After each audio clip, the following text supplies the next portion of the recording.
C'est l'histoire d'un bateau rempli de riz avarié qui aura passé 5 mois dans l'océan Atlantique cherchant où accoster. Un scandale sanitaire qui rappelle aux Ivoiriens le Probo Koala, l'affaire du navire panaméen qui avait déversé des déchets toxiques en Côte d'Ivoire il y a 13 ans. Il faut dire que la cupidité a pris le dessus.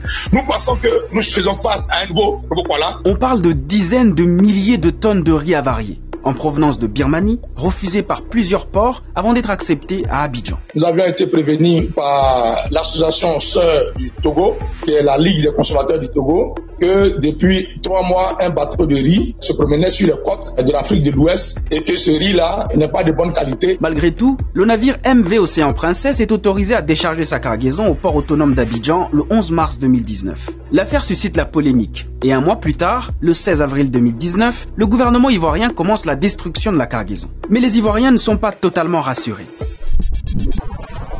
D'abord parce qu'ils ne comprennent pas pourquoi un riz qui a été refusé ailleurs a été accepté chez eux. Ensuite, parce qu'il y a de sérieux doutes sur la quantité de ce riz. Pour comprendre, il faut s'arrêter sur quelques chiffres. Quand le navire est refusé à Conakry, il contient 36 000 tonnes, selon le ministre guinéen du Commerce. On y compte 14 000 tonnes de riz indien et 22 000 tonnes de riz birman. Seules les 14 000 tonnes indiennes ont été acceptées. Le riz birman, lui, a été jugé impropre à la consommation et refoulé par la Guinée. Il sera également refusé par le Togo avant d'être débarqué à Abidjan. Sauf que les autorités ivoiriennes parlent non pas de 22 000 tonnes, mais de 18 000 tonnes de riz birman. En faisant le calcul, on se rend compte qu'il manque 4 000 tonnes.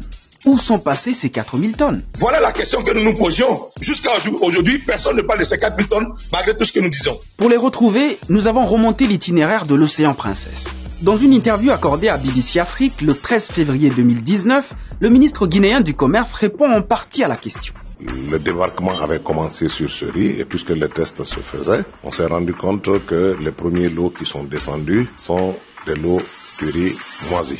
Donc, il y a bien une partie du riz birman qui a été déchargée du navire à Conakry. Est-ce que c'était les 4 000 tonnes manquantes? Est-ce que ce lot de riz déchargé a été rechargé à bord du navire avant son renvoi? Nous avons voulu poser la question au ministre guinéen du Commerce. Sa réponse? Ce dossier est clos chez nous, donc plus de commentaires à mon niveau. En tout cas, les autorités togolaises disent que le navire, quand il est arrivé à Lomé, au Togo, ne contenait que 18 104,550 tonnes de riz birman. Ce qui laisse croire qu'environ 3 900 tonnes seraient restées à Conakry et ne seraient donc jamais arrivées à Abidjan. Mais pourquoi la Côte d'Ivoire a accepté une cargaison que tout le monde avait refusée? Voici ce que répond le ministre ivoirien du Commerce. Au niveau de tout ce qui concerne les procédures, au niveau des ports, ici et là, nous n'avons pas eu en fait d'alerte officielle.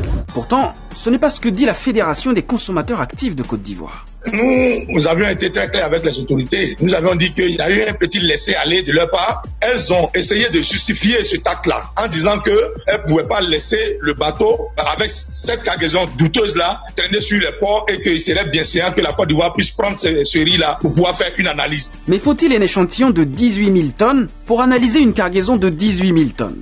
C'est par simple cupidité, si on le mot est un peu trop fort, parce que les douaniers, ils sont chargés de prendre les taxes sur les produits importés. Et donc, les douaniers ont gardé le riz, parce que chaque jour qui passe, il y a des taxes douanières qui sont mises sur le riz et qui sont payées à la douane. Et donc, nous pensons que la douane n'a fait que prendre ce riz-là, parce que la douane avait besoin d'argent.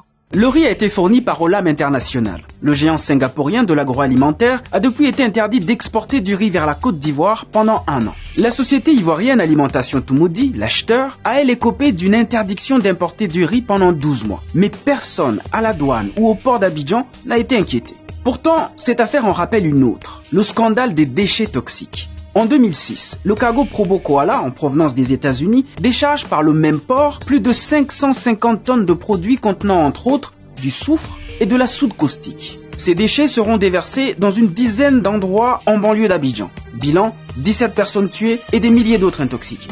Ce que nous avons perdu, on ne peut plus retrouver. Les maladies que nous avons accumulées, pour les guérir, ça serait difficile. Parmi les 12 accusés, pas un seul membre de Trafigura, qui avait pourtant affrété le navire. La multinationale néerlandaise a payé 100 milliards de francs CFA à l'État ivoirien en échange de l'abandon des poursuites. Mais pourquoi Abidjan? Abidjan parce qu'une fois encore, personne d'autre ne voulait de cette cargaison. Selon le livre Enquête de Bernard Dussol et Charlotte Nittard, le Probo Koala avait d'abord fait escale à Gibraltar, à Amsterdam, en Estonie, au Nigeria et au Togo. avant d'être accepté en Côte d'Ivoire. La Côte d'Ivoire serait-elle devenue un dépotoir et le port d'Abidjan une passoire? J'avoue que malheureusement oui, parce que depuis le scandale des déchets toxiques jusqu'à aujourd'hui, on n'a pas trouvé de responsable. Donc la douane va te dire qu'elle a fait son travail, le ministère du Commerce va te dire qu'ils ont fait le travail, mais on n'a aucun responsable et nous vivons dans ce pays.